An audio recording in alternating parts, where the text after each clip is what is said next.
तो हम बात करते हैं मोनेरा की। तो किसी भी जो हमारा मतलब किंगडम है या फिर कोई भी ग्रुप है उसको सबसे पहले हम पढ़ेंगे हैबिटेट में। देन हम उसका पढ़ेंगे स्ट्रक्चर। देन हम उसका पढ़ेंगे न्यूट्रिशन। देन हम उसका पढ़ेंगे रिप्रोडक्शन। देन हम उसका पढ़ेंगे क्लासिफिकेशन किसी भी ग्रुप का। देन हम अगर बच जाएगा तो कुछ इंपॉर्टेंट पॉइंट्स के बारे में डिस्कस करेंगे। इन्हीं 5 पॉइंट्स के अराउंड ही पूरा चैप्टर घूमेगा। तो मोनेरा की सबसे पहले हैबिटेट की बात करता हूँ। तो क्या होते हैं, कॉस्मोपॉलिटन होते हैं, मतलब हर जगह मिलते हैं, कॉस्मोपॉलिटन होते हैं, फाउंड एवरीवेयर। सम अनयूजुअल हैबिटेट भी यहाँ पे होते हैं, जैसे स्नो में जहाँ पे टेम्परेचर बहुत ज़्यादा कम हो जाता है, थर्मल थर्मल स्प्रिंग्स में जहाँ पे टेम्परेचर बहुत ज़्यादा हाई हो जाता है, या फिर प्रेशर बहुत ज़्यादा हो जाता है जो कि डीप ओशन में। हैबिटेट हो गया। मैं इनकी स्ट्रक्चर की बात करता हूँ, क्योंकि ये एक प्रोकैरियोटिक सेल होता है। हमें पता है कि जो बैक्टीरिया होता है वो सोल मेंबर होता है मोनेरा का, और वो प्रोकैरियोटिक होता है। प्रोकैरियोटिक और यूकैरियोटिक वाला जो डिफरेंस होता है वो यहाँ पे काम आएगा, क्योंकि जो प्रोकैरियोटिक सेल होते हैं उसमें मेम्ब्रेन बाउंड ऑर्गेनेल्स नहीं होते हैं, और वहाँ पे और भी जो स्ट्रक्चर होते हैं जैसे उसमें न्यूक्लियर मेम्ब्रेन नहीं होती है, और वहाँ पे जो सेल वॉल होता है वो डिफरेंटली होता है, तो वो वाली बातें हैं। ये हम ऑलरेडी पढ़ चुके हैं 10 सेल वाले चैप्टर में, तो इसको हम उसी के साथ डील करते हैं। फिर हम बात करते हैं न्यूट्रिशन की। तो एनसीईआरटी कहती है कि bacteria are the most simple in the structure but most complex in the by nutritional diversity. तो यहाँ पे न्यूट्रिशन जो होता है वो किसी भी ऑर्गेनिज्म का वो दो तरीके से डिफाइन हो सकता है। या तो वो ऑटोट्रॉफिक हो सकता है, वो हेट्रोट्रॉफिक हो सकता है।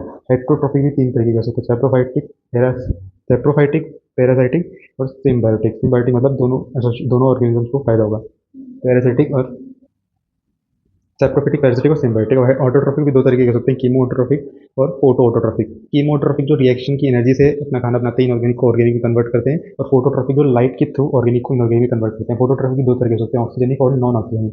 ऑक्सीजनिक में जो हाइड्रोजन डोनर होता है वो वाटर होता है, जो कि होता है हाइड्रोजन डोनर होता है, जिससे हमारे पास ऑक्सीजन निकलती है, यही प्लांट्स में आते हैं। और जो नॉन ऑक्सीजन होता है उसमें अदर देन कोई कंपाउंड होता है यहाँ पे, अदर देन ऑक्सीजन होता है, जिससे यहाँ पे जो हाइड्रोजन डोनर होता है, जिससे यहाँ पे वो अदर ऑक्सीजन निकलती है, जैसे H2S हो गया तो यहाँ पे H2 गैस निकलती है। इसके एग्जाम्पल्स हो जाते हैं, मतलब नॉन ऑक्सीजनिक के sulphur bacteria, nitrogen sulphur bacteria, जैसे blue sulphur bacteria, green sulphur bacteria. और यहाँ पे तो हो जाते हैं ऊपर साइनो बैक्टीरिया जिसे ब्लू ग्रीन एल्गी भी कहते हैं। और कीमोट्रॉफिक जो एग्जाम्पल हो जाते हैं होते हैं नाइट्रोजन फिक्सिंग बैक्टीरिया, यानी कि नाइट्रोकोकस, नाइट्रोसोमस और नाइट्रोबैक्टर। नाइट्रोजन की बात होगी, फिर रिप्रोडक्शन की बात करते हैं। क्या होता है, ये सेक्सुअल भी हो सकता है और सेक्सुअल भी हो सकता है। हमें पता है कि और सेक्सुअल में 2 तरीके का हो सकता है, जो कि जब फेवरेबल कंडीशन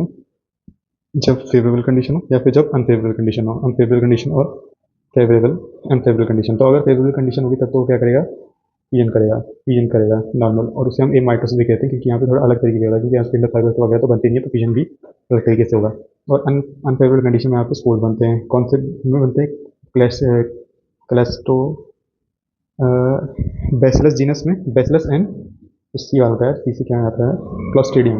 क्लॉस्ट्रीडियम और बैसिलस जीनस में यहाँ पे स्पोर्स बनते हैं अनफेवरेबल कंडीशन में। सेक्सुअल यहाँ पे प्रेजेंट होता है बट नॉट ट्रू, मतलब कोई ट्रू नहीं होता। एंग्जाइटी कहते हैं some primitive type of DNA transfer में प्रेजेंट होता है।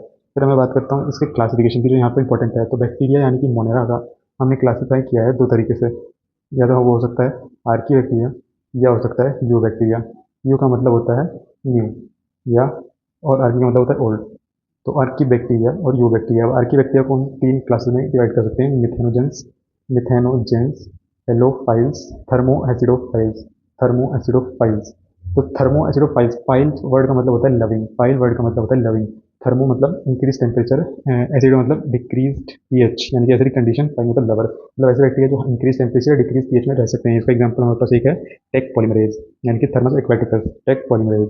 यहाँ पे हेलोफाइल्स, हेलो मतलब सॉल्ट कंडीशन और फाइल्स मतलब लविंग, मतलब जो हाई सॉल्ट कंडीशन में रह सकते हैं। एग्जाम्पल है डेड सी। तो यहाँ पे हमारे पास जो हेलोफाइल्स कौन कौन से हो जाते हैं, हेलोफाइल की एग्जाम्पल नहीं रखे। मिथेनोजेंस की बात करता हूँ, तो मीथेन जनरेशन जो करवाते हैं, ये हो सकते हैं हमारे पास जो मीथेन जनरेशन करवाते हैं। मीथेन जनरेशन करवाते हैं गट ऑफ रूमिनेंट्स में प्रेजेंट होते हैं, गट ऑफ रूमिनेंट में प्रेजेंट होते हैं। वहाँ पे सिम्बायोटिक एसोसिएशन के थ्रू यहाँ पे मीथेन को जनरेट कर सकते हैं। यही बायोगैस और गोबर गैस के लिए यही जो क्लास है बैक्टीरिया की रिस्पॉन्सिबल होती है। अब आपकी बैक्टीरिया में 2 तरह के हो सकते हैं, जो कि हो सकते हैं माइकोप्लाज्मा और साइनोबैक्टीरिया। में साइनोबैक्टीरिया का जो पुराना नाम ब्लू ग्रीन एल्गी भी है, तो अभी भी इस जो का मतलब क्लास आई है बैक्टीरिया की, इसकी में भी हम वही बात करेंगे, क्योंकि उनकी हैबिटेट की बात करते हैं।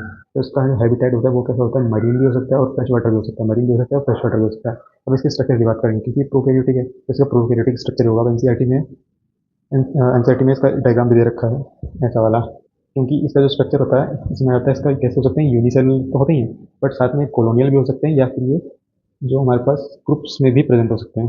तो ग्रुप्स में अगर ये कॉलोनी या ग्रुप्स में प्रेजेंट होंगे, फिर उनका जो एक जो कुछ स्पेशलाइज जो सेल्स हो जाते हैं वो मॉडिफाइड हो जाते हैं टू बिकम द हेट्रोसिस्ट। अब हेट्रोसिस्ट का मतलब होता है यहाँ पे थिक वॉल्ड स्ट्रक्चर अपने आसपास बना देते हैं, जिससे यहाँ पे ऑक्सीजन अंदर नहीं आ पाती है, और अंदर यहाँ पे नाइट्रोजिनेस एक एंजाइम है, उसके थ्रू यहाँ पे नाइट्रोजन फिक्सेशन करवाते हैं। जो उसके एडिशन बैक्टीरिया वो तो ऑक्सीजन मतलब जब फाइटोसिंथेसिस कर ही रहे हैं, फोटोसिंथेसिस कर ही रहे हैं, तो वो इसको यहाँ पे फूड प्रोवाइड करा देते हैं और ये इनको नाइट्रोजन फिक्स करवा देता है। एक बात याद रखिए कि जो हमारी वर्ल्ड है, मतलब जो हमारी लाइफ पे हमेशा नाइट्रोजन की किल्लत रहती है, मतलब नाइट्रोजन को हमेशा फिक्स करना चाहता है कोई ऑर्गेनिज्म।